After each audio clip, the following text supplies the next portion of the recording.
on at 7 p.m.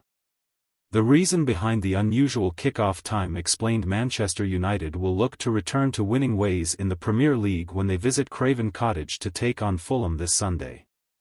Their previous Premier League match at home to Brighton saw them fall to a 3-1 defeat, after which manager Ruben Amorim called his side maybe the worst in the history of Manchester United. Amorim came out with the alarming comment after United suffered a 7th defeat in 15 games under their new head coach.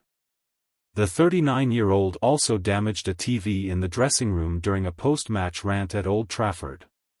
So, why has their next game been moved to an unusual kickoff time, and will it still be broadcast on TV as a result? Read on below for everything you need to know about Manchester United's trip to Fulham, including how to follow the match. Manchester United will look to return to winning ways in the Premier League when they visit Craven Cottage to take on Fulham this Sunday. But why has their next game been moved to an unusual kickoff time, and will it still be broadcast on TV as a result? The Premier League clash between Fulham and Manchester United will kick off at 7 p.m. on Sunday, January 26 at Craven Cottage. It marks their first domestic outing since their loss at home to Brighton last weekend, which leaves them sitting in 13th place in the Premier League ahead of kick-off.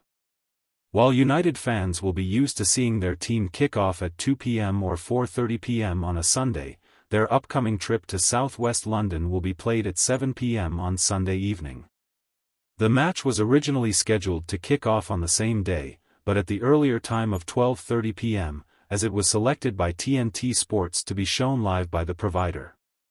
However, the Red Devils playing in such a slot would not have allowed them sufficient time to rest and recover time after their Europa League tie against Rangers. While an alternative time of 12 p.m. on Sunday was reportedly proposed, the Red Devils rejected playing earlier on in the day as they wanted as close to 72 hours rest as would be possible in the circumstances. Fortunately for them, their wish was granted, with the game subsequently pushed back to Sunday evening to avoid TNT Sports coverage clashing with Sky Sports Sunday games earlier on in the day.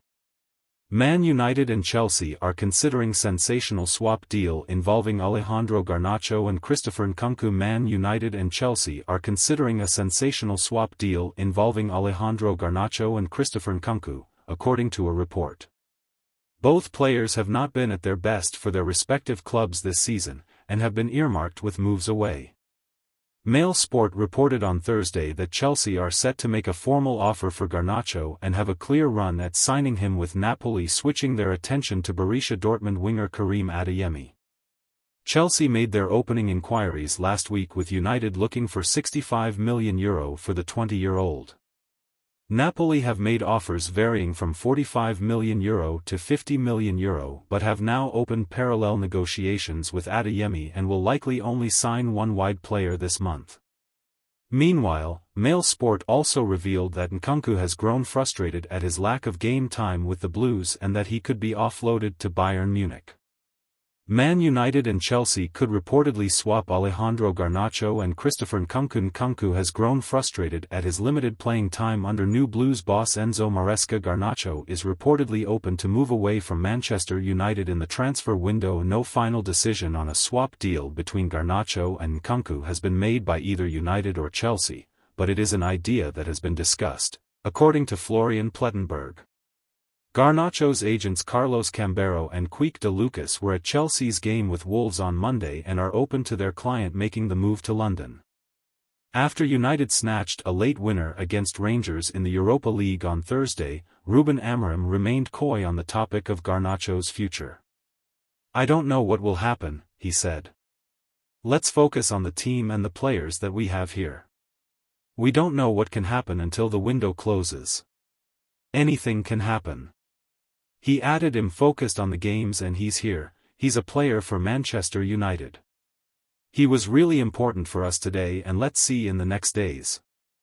As he qualifies as a homegrown player, Garnacho's sale would give United clear profit and greater room for maneuver under PSR guidelines, especially as they face the prospect of not qualifying for the Champions League and pressure to hit rulings. Meanwhile, Mail Sport understands that Chelsea want more than €60 million if they are to sell Nkunku this month.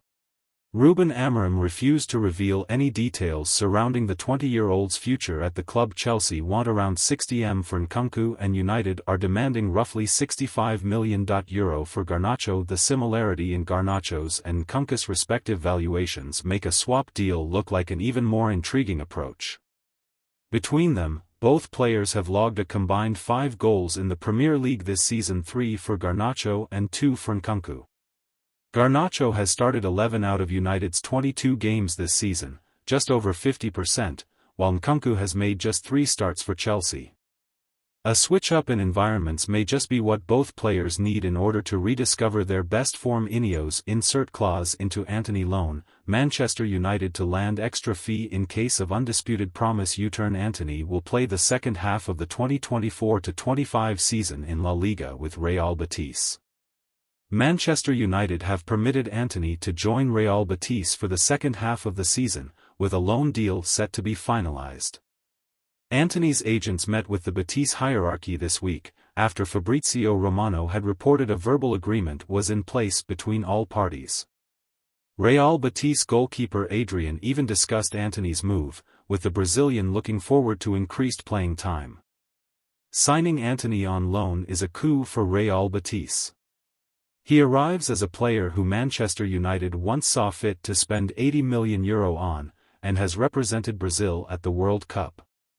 While out of form and in desperate need of restoring his reputation, if not for those circumstances, Real Betis would not be signing him on loan, so they are keen to make the most of it. Spanish newspaper AS reports Antony has held positive discussions with Betis boss Manuel Pellegrini ahead of the switch, with both confident he can recapture his Ajax form. The outlet report Antony is expecting an undisputed role as a starter, a key priority considering he has played just 137 minutes in the Premier League across 8 substitute appearances and no starts this season, in the competition. Betis are comfortable promising Antony a regular starting role, with Pellegrini confident he can fit him into the team alongside Nabil Fekir, Isco, and Giovanni Lo Celso. United, Real Betis and Antony all have the same common goal, for Antony to play well, restore his reputation and confidence heading into the summer. Ineos insert Antony clause. Ineos have inserted a clause into the loan deal that could punish Real Betis financially if they do not fulfill their obligations. AS report that if Antony does not play a specified minimum number of minutes, Real Betis will incur a higher loan fee than the one they are obligated to pay. This is United's way of ensuring Antony is not cast aside, and ends up wasting the loan. Betis are clearly incentivized to play him. The report describes there is a common objective on the table. Betis' economic effort affects the need for him to have an almost total role in this second part of the season. Antony was desperate to prove himself at Manchester United, but this has proven impossible this campaign due to his lack of minutes. You could argue his substitute showings have not earned a more prominent role. At Betis, he should get a chance refresh his career, in the hope he can increase his value and open up more options for the summer.